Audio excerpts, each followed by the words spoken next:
Bonjour à tous, c'est Antoine et aujourd'hui j'avais envie de faire un petit édito lié à plusieurs actus. Parce qu'il y a un truc qui revient quand même souvent en ce moment, que ce soit dans les commentaires d'écran large ou plus régulièrement sur les réseaux sociaux, ce sont les critiques plus ou moins violentes envers la qualité des effets spéciaux des méga blockbusters, à commencer bien évidemment par ceux de Marvel. Alors on a déjà craché en règle sur Thor Love and Thunder, mais la flemmardise qui se ressent dans toutes les strates du film de Taika Waititi est particulièrement perceptible dans les effets visuels numériques, ce qu'on appelle communément les CGI ou les VFX. Alors mauvais éclairage, flou d'arrière-plan dégueulasse et mauvaises incrustations, pour être clair c'est juste l'enfer, et Taika Waititi lui-même n'a pas manqué d'en rire dans une vidéo pour Vanity Fair qui a pas mal agacé. Parce qu'en substance, c'est quand même un peu craché à la gueule du travail de centaines de personnes, alors que le vrai problème ne vient peut-être pas de leurs compétences. Du coup, la question se pose, est-ce que les CGI sont plus moches qu'auparavant? Alors forcément, j'aurais tout de suite envie de dire oui, mais il faut quand même nuancer un peu tout ça. Déjà, il y a une règle très simple, c'est qu'un bon effet visuel, vous ne le voyez pas. Bien sûr, si c'est un alien tout bleu en performance capture, vous savez bien que vous regardez de l'image de synthèse. Mais la plupart des films et des séries utilisent désormais les CGI pour plein de trucs, d'un changement de décor à l'incrustation d'une photo en insert. En bref, il y a plein de plans que vous regardez sans même savoir qu'il y a du trucage numérique dedans. Alors vous voulez un exemple extrême de ça?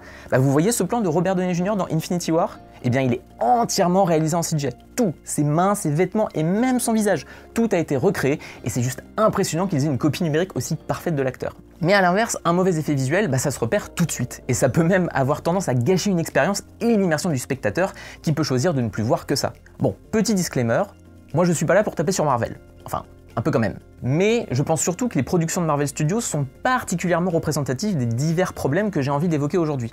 Donc on va globalement se concentrer sur des exemples tirés du MCU, mais ça ne veut pas dire que ça ne concerne pas la concurrence, parce que je vous vois aussi. Du coup, si les effets spéciaux sont actuellement plus moches, est-ce que c'est dû à un manque de savoir-faire et de technique? Et en fait clairement pas, parce que le vrai problème c'est le temps qui est alloué aux petites mains qui doivent s'assurer que votre Avengers 12 sorte bien en salle en temps voulu. Mais alors comment ça se passe? Eh bien on voit que Marvel est justement en train de perfectionner, c'est tenté qu'on peut appeler ça perfectionner, un système de production ultra rodé qui s'adapte aux contraintes globales de leur putain d'univers étendu. En gros vous avez une pré-production et un tournage qui sont très courts, au profit d'une longue post-production qui permet de corriger pas mal de choses, voire de carrément repenser des pans entiers de récit. Alors d'un côté on peut le comprendre, puisque la crise sanitaire a amené Kevin Feige et ses équipes à bouleverser leur calendrier.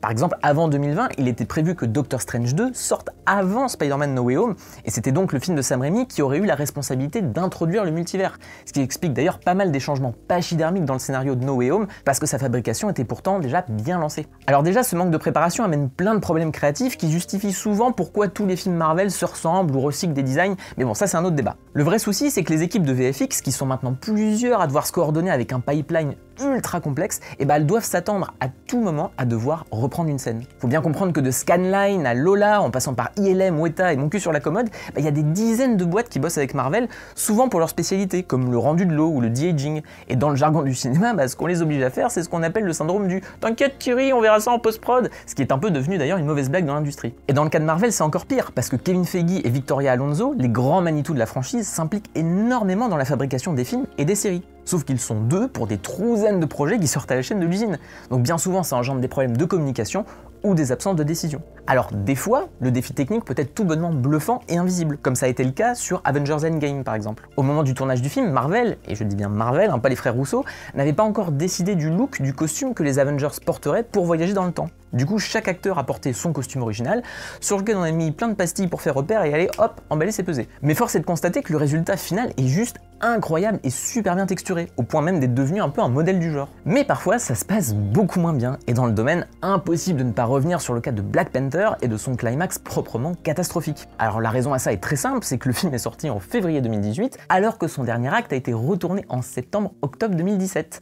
Du coup, les studios responsables des effets spéciaux ont récupéré la scène vers novembre-décembre et n'ont eu qu'une poignée de semaines pour faire leur travail avant la sortie du film. Et c'est pour ça que ça ressemble à une cinématique de PlayStation, parce que le travail sur les textures, les ombres et même le flou de mouvement sont très sommaires, parce qu'il y avait juste pas de temps. Un plan avec des CGI, faut faire un rendu, et plus tu mets de shaders et d'effets photoréalistes, plus ça prend du temps. Donc dans ce genre de cas, faut aller à l'essentiel, quitte à sacrifier la qualité globale de la séquence, et qui donne à la fin des chocs à pic dans le slip. Et en même temps, cette problématique amène depuis peu un changement que vous avez peut-être remarqué vous-même. Et parce que, oui, vos films et vos séries préférées sont désormais patchés. Vous savez, le terme patch, on l'utilise dans le jeu vidéo. Quand vous achetez un jeu vidéo, il y a un temps entre le moment où le jeu est mis en boîte et sa sortie. Et pendant ce temps, les développeurs continuent de corriger certains bugs et d'optimiser le tout, et c'est pour ça que vous vous tapez des patchs correctifs de plus en plus vénères quand vous lancez pour la première fois votre jeu. Le truc, c'est que les outils du numérique ne privent plus du tout le cinéma de faire la même chose, même si ça pose des questions d'éthique sur la conservation des œuvres et leurs modifications, mais bon, là, je m'égare. Pour la faire courte, à force de courir après des effets visuels faits à la dernière minute, des studios comme Marvel acceptent de sortir leurs films en salle avec des effets spéciaux médiocres, en sachant qu'ils seront repris plus tard. Par exemple, si vous avez vu Spider-Man No Way Home, encore lui, le jour de sa sortie, eh bien vous n'avez pas totalement vu le même film que ceux qui y sont allés quelques semaines plus tard. Et oui, parce que Marvel n'était pas très content du rendu de certaines scènes, notamment de cette putain d'apparition nulle à Yesh là des Spider-Man originaux sur ce vieux portail de merde là tout aplati. Quoi qu'il en soit, Marvel a redistribué des DCP à travers le monde avec cette nouvelle version du film, parce que bon, de toute façon un DCP finalement c'est juste un gros disque dur, donc ça coûte pas bien cher. Et là je parle de Marvel, mais les plateformes de streaming s'en donnent évidemment à cœur joie, puisque les créateurs de Stranger Things l'ont d'ailleurs assumé, le dernier épisode de la saison 4 a été reposté peu de temps après sa diffusion sur Netflix, avec quelques effets retravaillés. La conséquence de tout ça, elle est finalement très simple. Je faisais une comparaison avec les patchs de jeux vidéo, mais on voit bien que l'industrie du blockbuster hollywoodien se rapproche de plus en plus du domaine du jeu vidéo, qui est justement pointé du doigt depuis pas mal d'années pour sa politique du crunch. Alors c'est quoi le crunch? C'est une sorte d'institution tacite qui amène les employés à tolérer de nombreuses heures supplémentaires souvent pas payées et qui permettent d'assurer la sortie du jeu en temps et en heure. Mais ça, c'est souvent en risquant la santé mentale et physique de tes employés qui se sont entre-temps liquéfiés ou transformés en zombies sous l'exomile. Voilà. Et si je vous parle de tout ça, c'est qu'il y a peu, sur Reddit, le subreddit dédié au VFX a justement amené plusieurs témoignages d'artistes mécontents qui ont expliqué à quel point Marvel était à l'heure actuelle l'un des pires clients avec lequel travailler.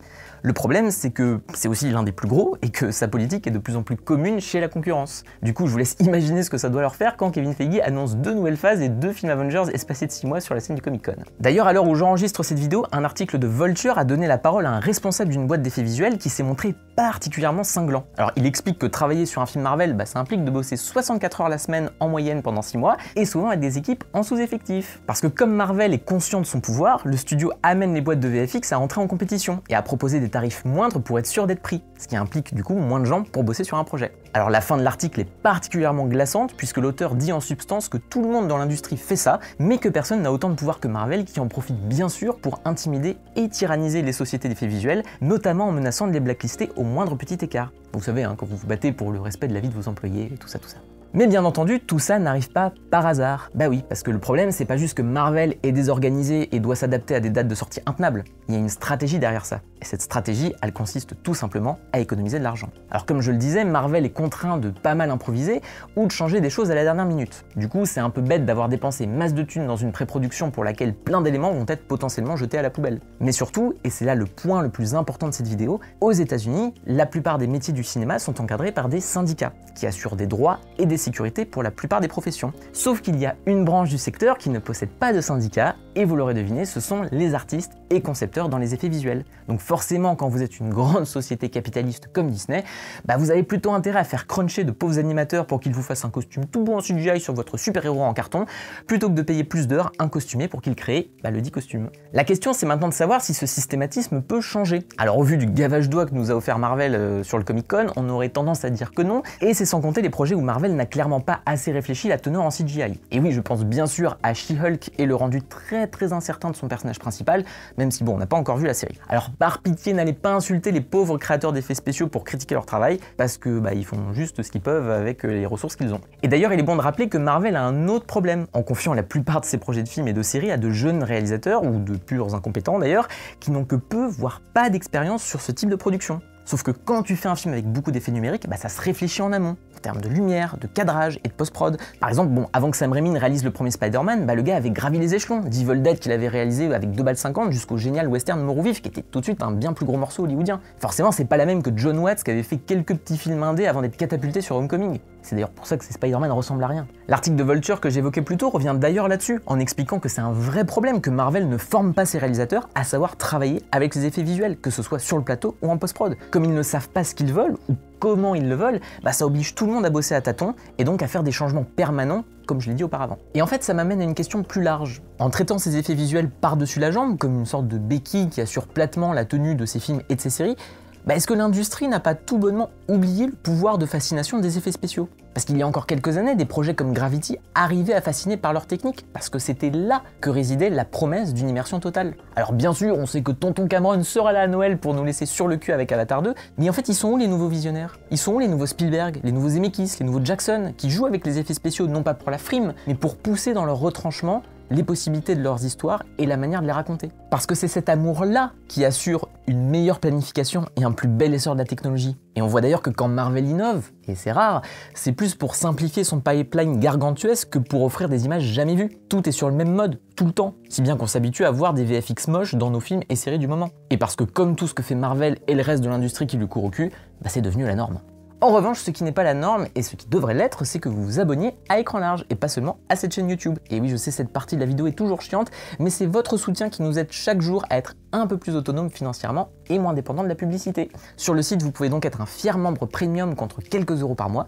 Ça vous donne accès toutes les semaines à 4 articles exclusifs, qui sont des dossiers approfondis qu'on dédie à plein de films super variés, comme Versus, Abandonné ou même Antise, où on vous explique pourquoi c'est peut-être pas si nul finalement. Le lien vers cet abonnement est dans la description, et quant à moi, je vous laisse et je vous retrouve très bientôt pour parler d'un truc bien cool qui pourrait avoir un lien avec une grosse bébête de science-fiction. Allez, ciao!